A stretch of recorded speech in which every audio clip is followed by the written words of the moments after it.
What's up everyone, my name is Kelsey, welcome back to my channel. Today we are talking about anticipated releases. So today we're talking about anticipated releases from July through December of this year. There are a ton of good books coming out, so there's no way I could talk about all of the ones that sound good. So I'm also going to leave a link to my Goodreads board anticipated 2019 down below, so you can check it out if you want. I tried to narrow it down, but I might have to cut things as I go, depending on how long this video gets. So I'm going to try not to number them. I have a problem with that. And they're in like general order of publication date. So first is Tell Me How You Really Feel by Amina May Safi. This is a young adult contemporary romance about a girl, Sana, and another girl, Rachel. And Sana, in the past, has asked Rachel out on a date, and Rachel thought it was a prank, and as a result, now hates Sana. So sometime later, Rachel is working on her senior project, which is some kind of film project, and realizes Sana would be the perfect lead, so the two end up like working together. The little blurb that the publishing company gives is Amina May Safi's Tell Me How You Really Feel is an ode to romantic comedies following two girls on opposite sides of the social scale as they work together to make a movie and try very hard not to fall in love. Sounds adorable. Can't wait. That one releases July 11th. Next is I Like to Watch, Arguing My Way Through the TV Revolution. This was on my 5-star predictions video list, and it releases July 25th. And it is a collection of essays, both previously published and new, about TV, really, about the cultural aspects of TV and how it affects change in the world. It sounds really interesting, definitely something I would be into, and it releases July 25th. Next is Temper by Lane Fargo. This is an adult thriller. Follows Kira, who's an actress who has just landed like a huge pivotal role in a show in Chicago, but she's working under this guy Malcolm, who has a history of being difficult to work with, but she's convinced she can handle him. Her real problem is with this woman Joanna, who sees Kira as a threat. So this is a psychological thriller that, like, the description just really hooked me, so I added it to this list and I hope it's good. The little publisher description says, an edgy, addictive, and fiendishly clever tale of ambition, deceit, and power. Temper is a timely, heart-in-your-throat psychological thriller that will leave you breathless. Hope it lives up to that. That one releases August 2nd. Next is Wilder Girls by Rory Power. This is a young adult horror magical realism, I think, according to what I've heard. And I don't really know much about this book, and I don't think I want to. This feels like the kind of thing that you're better off going in kind of blind, but the little publisher description says, a feminist Lord of the Flies about 3 best friends living in quarantine at their island boarding school, and the lengths they go to uncover the truth of their confinement when one disappears. This is a debut novel, and several people I follow on Twitter have been raving about it, so that's really all it takes to get me excited. That one releases August 9th. Next is The Black Veins by Ashia Monet. This is a young adult sci-fi where there are like 7 guardians with superpowers, but as of now they're just sort of living as regular teenagers until one of these teenagers' families is kidnapped, and she goes on a mission to find the other 6 guardians so that they can team up and try to save her family. So a couple things that make me want to read this are, I've heard there's no romantic subplot, which almost never happens in a young adult book, and it's like a road trip story, which I haven't read in a while and I'm kind of in the mood for. And then, superpowers. That's 3 things. So that one releases August 17th. Next is Color Me In by Natasha Diaz. This is a young adult contemporary debut following Nevaeh Leibovitz. Nevaeh is 16 and biracial. Her mom is black, her dad is Jewish, and after they split up, she goes to live with her mom near where her family is from. And it's about her identity, really, and how she fits in with her family and this new place that she's living in. And she kind of has to confront her religious and racial roots for the first time, but it's also about friendship and romance as well. So that one releases September 20th. I still have several more to talk about, and I feel like this video is already really long.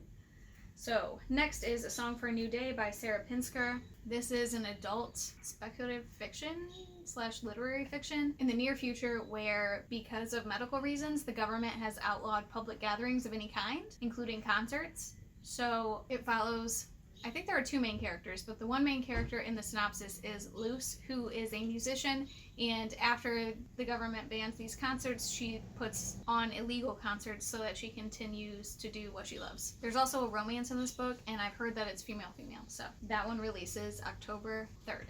Next is The Turn of the Key by Ruth Ware. This is another adult thriller, and I really liked her book, The Woman in Cabin 10, and I sort of liked In a Dark, Dark Wood. I gave it 3 stars, so I'm looking forward to this one. It follows a woman who takes a nanny job, and like for this super affluent family who has like this crazy expensive smart house, everything is controlled, and a child ends up dead. So I think we're following her while she's in prison, trying to explain what happened. It sounds interesting and intense, and I like Ruth Ware's writing style, so that one releases October 5th. Next is Gideon the Ninth by Tamsin Muir. This is an adult fantasy. I'm just going to read the little blurb because that's really all I know about it. It's really all I need to know, honestly. It says, Tamsin Muir's heart-pounding epic science fantasy Gideon the Ninth unveils a solar system of swordplay, cutthroat politics, and lesbian necromancers. That's all I need. That's really all I need to know. That one releases October 10th. Next is The Monster of Ellenhaven by Jennifer Geisbrecht, I think. This is an adult horror novella. I don't think it's a full-length novel, but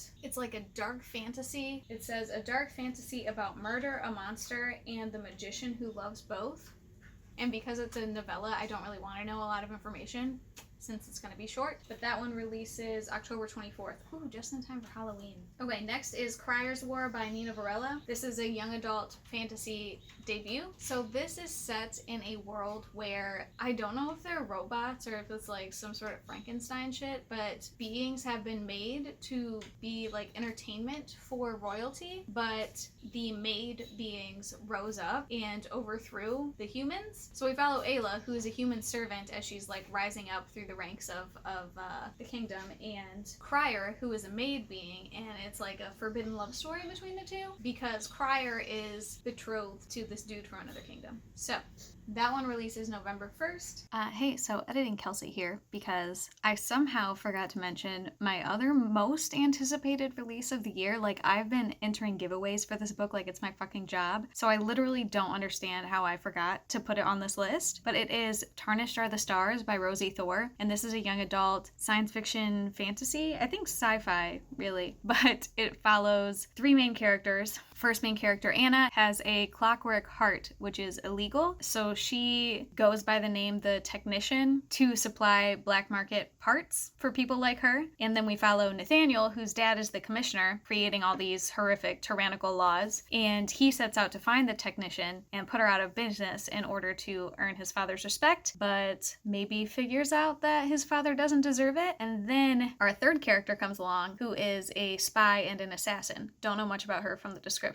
But Rosie Thor has a tweet on her Twitter that says, Tarnished Are the Stars is for you if you like science that sometimes feels like magic. Yes. Sharp girls who want to kiss each other, also yes. Arrow Ace Feelings, which is aromantic and asexual. And I'm always on the lookout for good sci-fi fantasy books with that. There's a ton of contemporary books out there, but it's harder to find really good sci-fi and fantasy. And the plot of this book just sounds so good. And I can't wait for it. I had to throw this in an editing, even though I'm looking a little rough after a day at the gym and no showering or putting on makeup or any of that shit. So back to past me. Next is Ninth House by Leigh Bardugo. This is an adult fantasy. This is her first adult book. I'm a big fan of Six of Crows and Crooked Kingdom. I never read the Grisha trilogy, so I can't speak on those. So I've heard people calling this like dark academia, and I enjoy that kind of story, but it's also about our main character Alex, who's been through like a traumatic event. And after this traumatic event, where she's the sole survivor, she's offered the opportunity to go to like a prestigious university on a full ride scholarship. So she's like, why not? So when she arrives at this university, she's given the task from the people that are paying for her to be there to monitor a secret society. She's basically becoming a spy. So